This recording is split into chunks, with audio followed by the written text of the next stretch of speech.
Hey, welcome, friends. And today we're here for the Exceptional Educators Playbook. And I'm Cheryl Mathis, the Low Incidence Consultant here at KVEC. And assisting me today, we have Miss Stephanie Kidd, also from KVEC. She's the math consultant here. And also a special guest today, Miss Kara Gayhart from East Perry Elementary. How are you all doing today? We're great. Doing good. Doing great. Awesome. All right, so our purpose today is to record a podcast that offers professional learning opportunities while giving teachers a platform to share their expertise. So we're certainly glad Kara's here to share her expertise.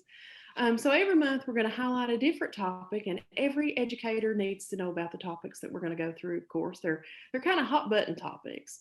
So this month we're going to focus on progress monitoring, and we're going to discuss some of those instructional strategies and educator tools associated with progress monitoring.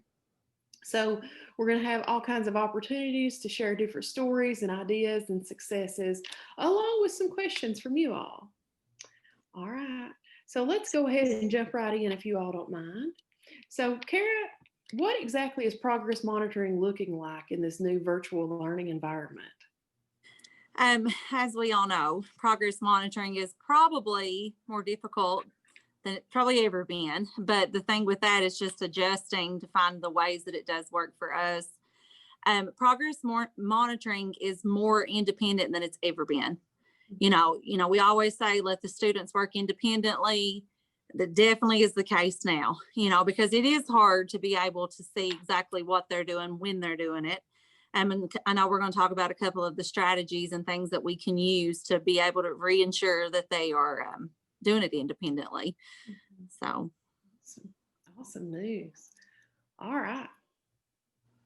So let's talk about some of the tools that you're using to assist with project progress monitoring during this time that we're living in right now. Okay, one of the things that I found that my students love, it tracks your progress for you. It's called education.com. And I have the schools, they can purchase it, and it's kind of a discounted price, and it's really inexpensive compared to what it gives you. And I've noticed with that, most all assessments are in the form of a game or a digital assignment. Because I think that's the main importance here, is because a lot of our students are low incidence students. It's really hard for them to do assignments independently, without our modifications and supports as they go. And what I found with this website in particular is, like I said, everybody loves a game. Everybody loves something on the iPad that they can do.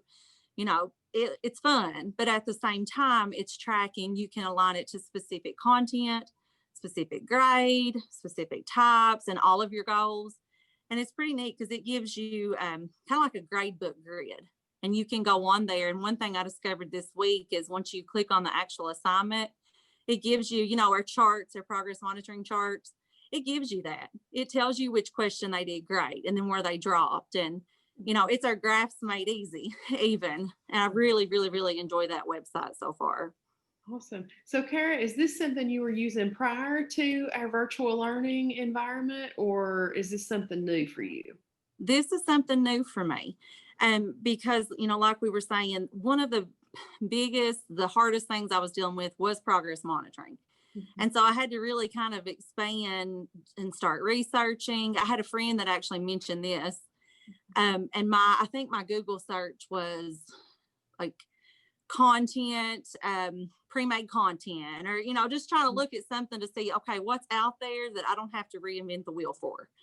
And this is something that I found, and it's just kind of built upon each other. I use this in my classroom even for alternate assessment standards. You can go on there and align it right with Kentucky content. So my students are already familiar with it.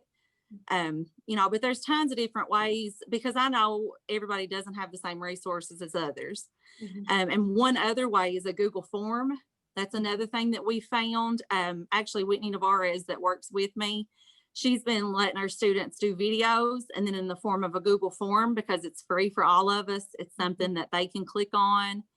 You can put pictures on there as the options, and then it sends you, again, instant documentation. And that's what we like as special education teachers. Some, easy percentages and graphs, and, it's progress monitoring made easy, honestly. Awesome. So, during this time, I've heard a lot of teachers kind of talk about parent support and the parent support that was required for our students. How is that working out for you in terms of progress monitoring and how you're collecting that now? Right. And as we would think, it varies Mhm, from child to child. mhm, In the beginning, when I didn't have this resource necessarily, that's probably when I seen the most struggles mhm. because they were having to sit with students and control the mouse and, every little bit, individual thing. But then that's one reason I really like the education.com resource. I found a way for my students to be able to do it without that additional support of moving around the mouse and, having to read every single question. I found that, and I think that's kind of like the key tip. Make Mhm. it as independent as possible Right. because you know how it is. I'd be the same way with my child. The Mhm. urge to want them to get it right is there more so, when you're sitting right there. But it's okay if they're playing the game and they miss a question. It tells us what they missed, Yeah. but it's okay because they're playing a game and they can get it the next time. Definitely So, so. And that's certainly tough for parents to work all mhm. day and come home and be a teacher all night when they may be an accountant or, Right, something like that, that they don't necessarily have that education background. So that's definitely a right. really good point. And one thing with that going on that I have found, of course, as interactive as possible, but I've noticed, and this is something that's free for educators, epic.com. Hmm. It's a reading resource and it has reading comprehension. It'll read books to them and then you can answer comprehension questions at the end. But I've noticed my students, even when their parents are at work, I had one that read like 10 books one day because it's so they like it, and I've Yeah, noticed them doing these things really independently. So they've been working great so far. awesome. So epic.com, did you say that was Epic. free? Yes, it is.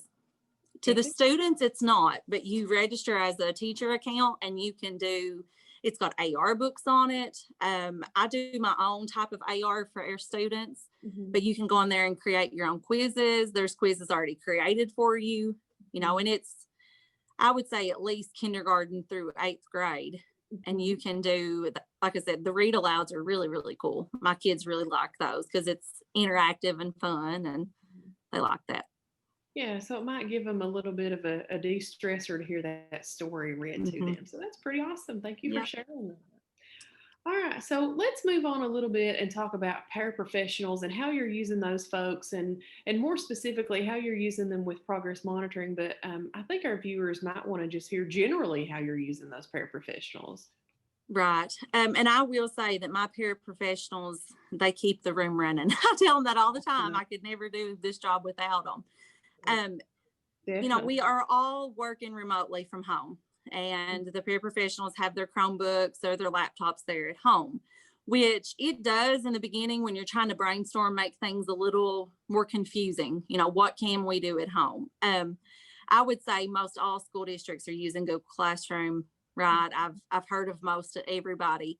And one thing that we're using with that carries into the progress monitoring is they each their own students that they would work with here.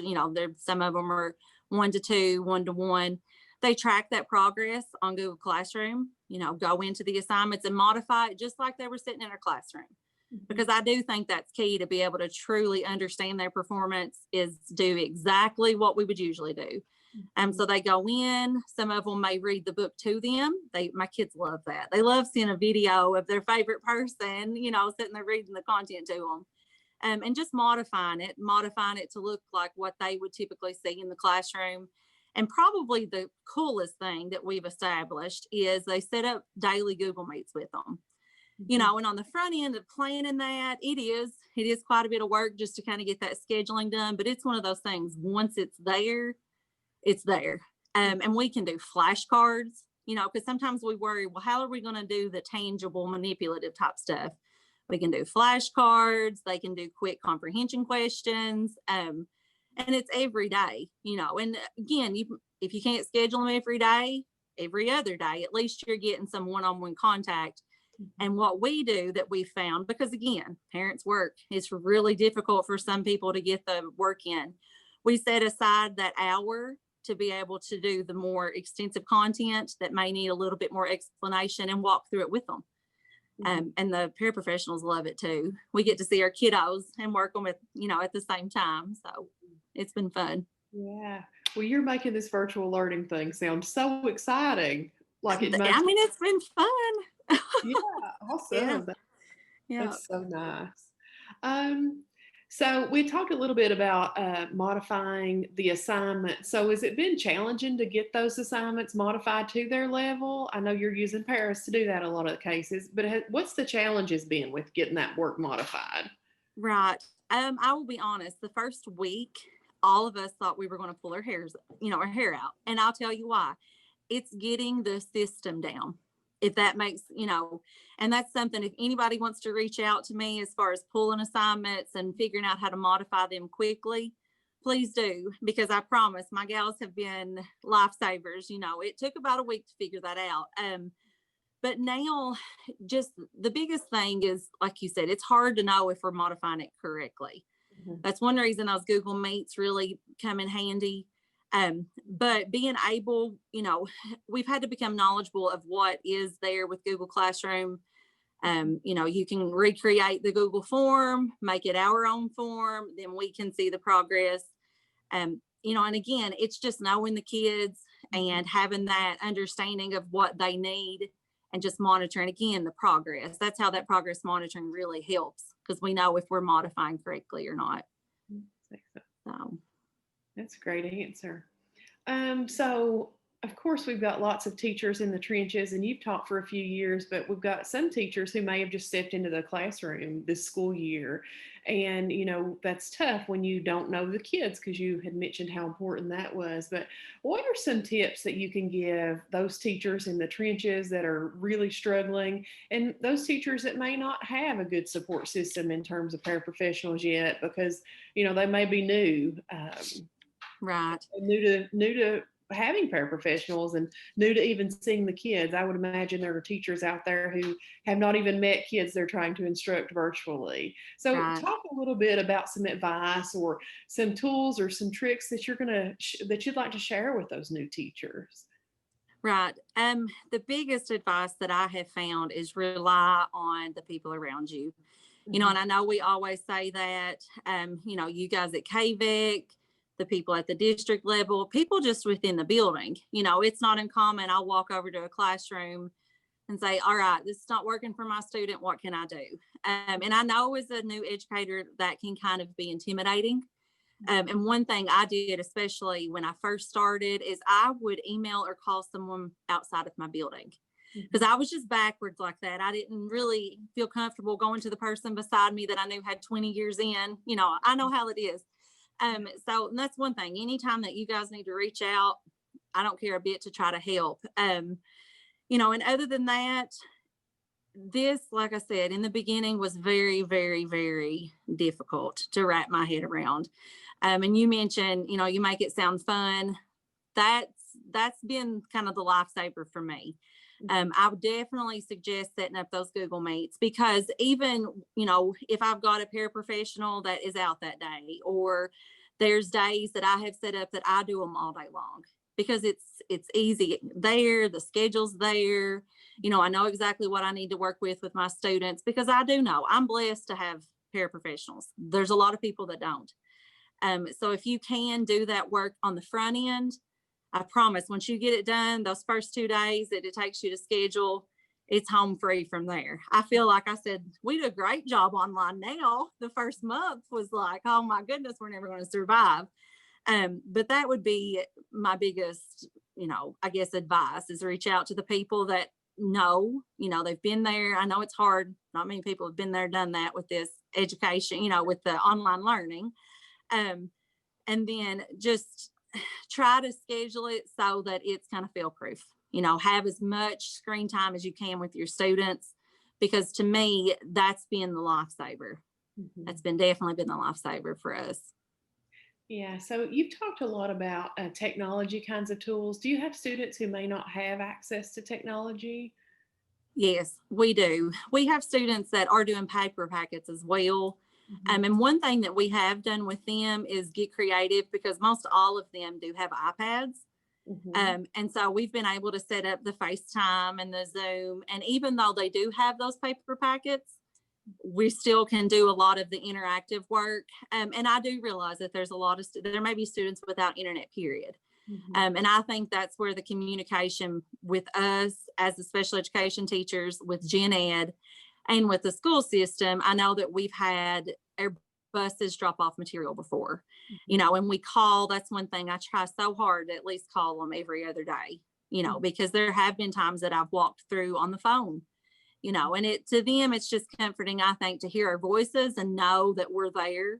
Because I noticed once we started calling, that's when the packets started coming back from the best route. You know, they really started feeling confident about getting those things done. So I can see that. It's worked out well. So sounds awesome. So I guess the key there is build relationships with parents, paraprofessionals, and students, and teachers who are veteran teachers, and probably teachers who are pretty good at technology as well. Relationships, they're huge. I feel like that's what makes education system go round, is positive relationships. Absolutely. All right, Miss Stephanie, do you have anything to add? Actually, no. I was going to ask Kara, though, have you tried, I think it's PHET as one of the websites? I haven't. Games for math and science. So I thought that might be something I'm gonna write that down.